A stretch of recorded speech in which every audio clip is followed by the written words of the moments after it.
Sir देश के लिए बहुत हैरान करने वाली खबर बता रहा हूं मैं आपको। नहीं, ये पूरे देश को सुननी चाहिए। नहीं, एक मिनट रुकिए ना, पूरे देश को इस खबर को बहुत ध्यान से सुनना चाहिए। बहुत हैरान करने वाली खबर है। नागालैंड के 6 जिलों में 4 लाख मतदाता में से एक ने भी वोट नहीं डाला। सर समझ रहे हैं कितना गंभीर विषय है। एक ने भी वोट नहीं डाला, 4 लाख मतदाता है 6 जिलों में। राजेश जी बताइए, आप बोलिए नागालैंड में हमारी लहर चल रही है।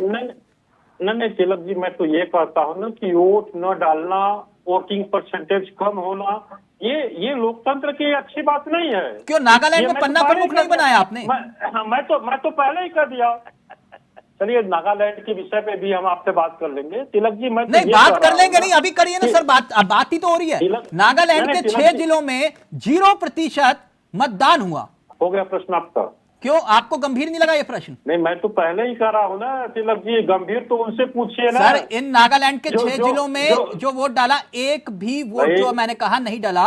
नागालैंड में भी बोलिए लू चल रही थी। कोई जिम्मेदार, आपकी तो जिम्मेदारी बनती है।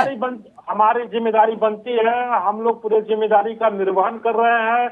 हमारे पन्ना प्रमुख पूरे बूथ से तो सर वहां नागालैंड में पन्ना प्रमुख नहीं बनाए थे आपने?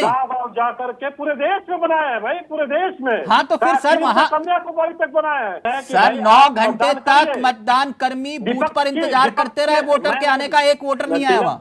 तिलक जी कह रहा हूँ ना कि विपक्ष की बातों में मत आइए। वो जो नकारात्मक राजनीति कर रहे हैं उनको करने दीजिए। ये सवाल नहीं है। विकसित भारत के राष्ट्र के साथ जुड़िए। मतलब 2047 तक भारत विकसित राष्ट्र, मतलब कहना क्या चाह रहे हैं आप? जो सवाल करेगा वो विकसित राष्ट्र के भारत के साथ नहीं जुड़ा। नहीं, मैं कब कह रहा हूँ कि सवाल आप ही बात कर रहे हो कि विकसित राष्ट्र भारत के साथ जुड़ो। क्यों सवाल करना गुनाह है क्या राजेश जी? मैं तो जनता से मैंने आपसे पूछा कि पूर्वी नागालैंड में विधानसभा की 20 सीटें हैं, 20 में से 4 आपके बीजेपी के विधायक हैं और वो चारों विधायक बीजेपी के वोट नहीं डालने जा रहे। आप कह रहे हो कि राष्ट्र निर्माण में जुड़ो मेरे साथ, तो सवाल ना करूं सर। और दूसरे वही मणिपुर के अंदर 72% मतदान हुआ। मणिपुर में 72% मतदान हुआ, जिस राज्य में हालात सामान्य नहीं है। समझ रहे हैं सर? तिलक जी हो गया? नहीं हो नहीं गया। मैं आप बोलिए, मैंने गलत सवाल पूछा आपसे। मैंने कब कहा? तो इस सवाल नहीं पूछूंगा तो राष्ट्र निर्माण हो जाएगा? अरे तिलक जी उनसे भी सवाल करिए ना जो नकारात्मक राजनीति कर रहे हैं। सर आपके सामने सवाल नहीं किया मैंने। ये मुझसे उम्मीद मत रखिए कि मैं आपसे ये बैठ के पूछूं कि आम खाते हो कि नहीं, आम कैसे खाते हो, काट के खाते हो या बिना काटे खाते हो। मेरे से ये उम्मीद करते हो आप?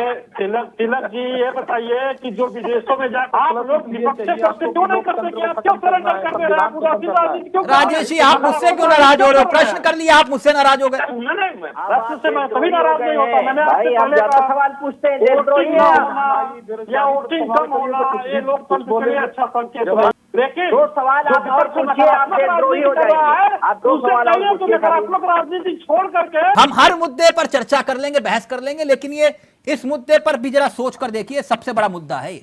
भाई ये इमरजेंसी की बात करते नहीं। 1975 में इमरजेंसी आपने लगा दिया 10 वर्षों में जेल में। एक मिनट, ये इमरजेंसी वाली बात कहां से आई? इमरजेंसी वाली बात कहां से आ गई? नहीं ये लंबी चौड़ी बात तो राहुल जी को मना करिए, जाके विदेशों में कहते हैं भारत की। अब राहुल गांधी इसमें कहां से आ गए राजेश जी? अभी इमरजेंसी कभी राहुल गांधी, एक मिनट रुकिए ना।